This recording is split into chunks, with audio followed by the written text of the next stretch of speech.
Mangalayatan university का अपना radio station radio Narad 90.4 FM, जन जन की मंगलवाणी। स्वागत है दोस्तों, रेडियो नारद 90.4 FM से मैं हूं आपके साथ आरजे याशी और आपका अपना प्रोग्राम स्पेशल शो शुरू हो गया है। जी हाँ, एक ऐसा खास शो जिसमें मैं आपको बताती हूँ कि क्या कुछ खास है आज के दिन में, जहां आज हम मना रहे हैं भविष्य के निर्माता हमारे नौजवानों का दिन, अंतर्राष्ट्रीय युवा दिवस, जिसे अंग्रेजी में इंटरनेशनल यूथ डे भी कहा जाता है। वैसे तो दोस्तों हर दिवस को मनाने का एक खास और स्पेशल थीम होता है, वहीं आज इस खास दिवस को मनाने का एक थीम रखा गया है। दोस्तों इस साल का थीम है स्थानीय स्तर पर युवा कार्य और सतत विकास लक्ष्य से परे, मतलब बदलाव की शुरुआत यहीं से अभी से होती है, हमारी गली, हमारे मोहल्ले, हमारे गांव से होती है। और हाँ, बदलाव सिर्फ बड़े बड़े प्रोजेक्ट से ही नहीं आता, ये छोटे छोटे कदम से भी शुरू होता है। और आज इसी सोच को जी रहे हैं हमारे आज के मेहमान, एक युवा जो कानून की पढ़ाई कर रही हैं, लेकिन सिर्फ किताबों तक सीमित नहीं बल्कि समाज में जागरूकता फैलाने के लिए भी काम कर रही हैं। मैं स्वागत करती हूँ मंगलायतन विश्वविद्यालय के institute of legal studies and research की स्टूडेंट अंजलि उपाध्याय की। अंजलि, आपका बहुत बहुत स्वागत है रेडियो नारद के इस खास शो स्पेशल शो में। थैंक यू मैम, मुझे यहाँ आकर बहुत अच्छा लगा। अंजलि, जैसा कि आप जानते हैं आज हम इंटरनेशनल यूथ डे मना रहे हैं, जो युवाओं के लिए काफी प्रेरणा का दिन भी है। आज के दिन हम युवाओं की सोच को आगे बढ़ाते हैं, उनके विचारों को जानते हैं, ताकि हमारे देश में कुछ अच्छे बदलाव हम ला सकें। वहीं इसके बारे में और भी अधिक जानकारी मैं आपसे जानना चाहूंगी, लेकिन उससे पहले मैं आपसे जानना चाहती हूँ आपके सफर के बारे में थोड़ा बताइए। मैं मंगलायतन यूनिवर्सिटी में लॉ की पढ़ाई कर रही हूँ। मेरा बचपन से सपना था कि मैं लोगों के हक और न्याय के लिए काम करूँ। कानून पढ़ते हुए मुझे महसूस हुआ कि अगर हम सिर्फ डिग्री लें और समाज से जुड़े ना रहें तो पढ़ाई का असली मकसद अधूरा रह जाता है। ये तो आपने बिल्कुल ठीक ही कहा अंजलि, लेकिन क्या लॉ डिपार्टमेंट में आना और कानून की पढ़ाई करना आपका बचपन से ही सपना था, या आपके सामने कोई ऐसा आपका इंस्पिरेशनल पर्सन रहा है जिससे आपने ये प्रेरणा ली कि मुझे भी कानून की पढ़ाई करनी है? मेरे पापा। कैसे? जब पापा से लिया, पापा चाहते थे कि मैं लॉ की डिग्री लूँ, इसीलिए कॉर्पोरेट सेक्टर में अच्छे से सरवाइव करूँ, इसलिए मैंने लॉ की डिग्री। वैसे मैंने 12th जो किया था वो कॉमर्स से किया था। अभी ऐसा कोई आगे प्लान नहीं था, लेकिन सडनली एक साथ ऐसा हुआ कि मेरा भी सोचा, कभी प्लान नहीं था, लेकिन मैंने सोचा कि मैं अच्छे से कर सकती हूँ, इसलिए मैं लेना चाही।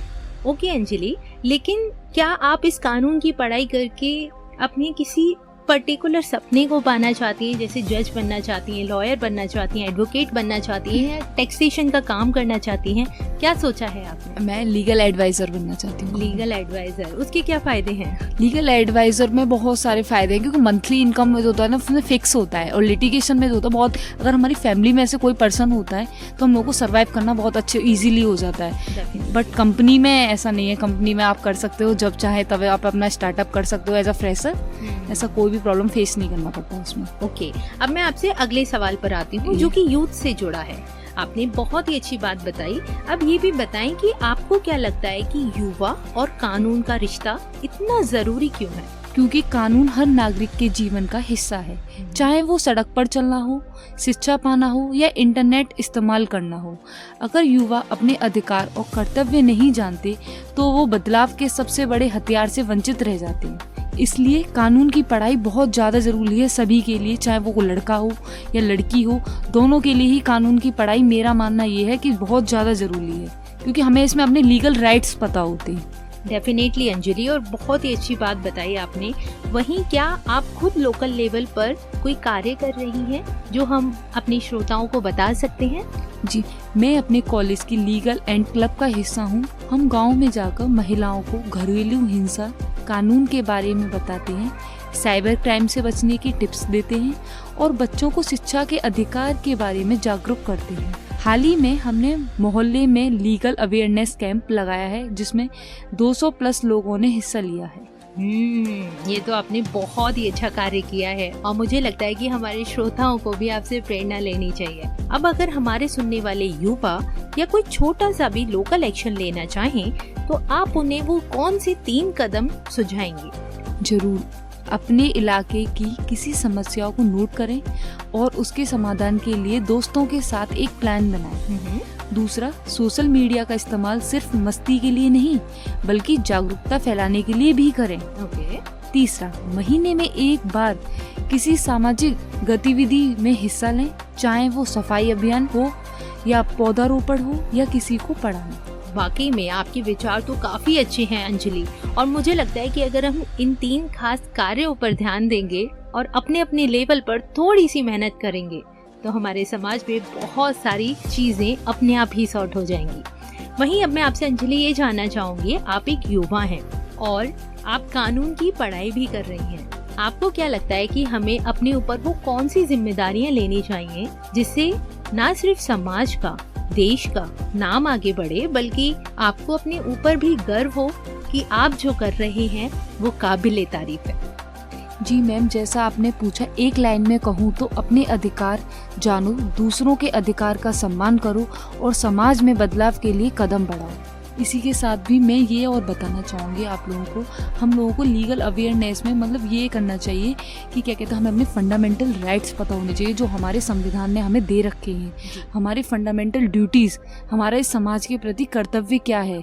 जैसे हमारी सोसाइटी में कोई भी क्राइम हो रहा है, कोई भी क्राइम कमिट हो रहा है तो हमें उसे देखते नहीं रहना चाहिए, हमें बल्कि क्या कहते हैं पुलिस को बताना चाहिए, समय से पुलिस को बताएं और क्या कहते हैं उस इंसान की मदद करें टाइम से, और अपनी जानकारी को अपने छोटों तक बताएं और उन्हें जागरूक करें कि वो इस सिचुएशन से बाहर निकल सकें और अच्छे से अपनी लाइफ में सरवाइव कर सकें विदाउट एनी प्रॉब्लम। वाकई में अंजलि, आपने बहुत ही खास बात बताई है।